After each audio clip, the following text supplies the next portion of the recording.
আমাদের এটা জানতে হবে যে আমরা যদি শুনতে ঠিক না পাই আমরা কিন্তু কথা বলাও শিখি না।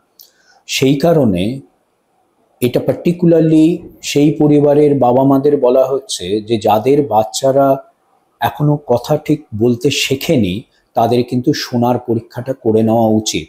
যত কম বয়সে আমরা জানতে পারবো যে তারা শুনতে পাচ্ছে না, তার কিন্তু পূর্ণ চিকিৎসা আছে। শোনাতে দিতে পারলে আমরা কিন্তু সেই বাচ্চাকে দিয়ে কথা বলাতে পারবো দেরি হওয়ার আগেই।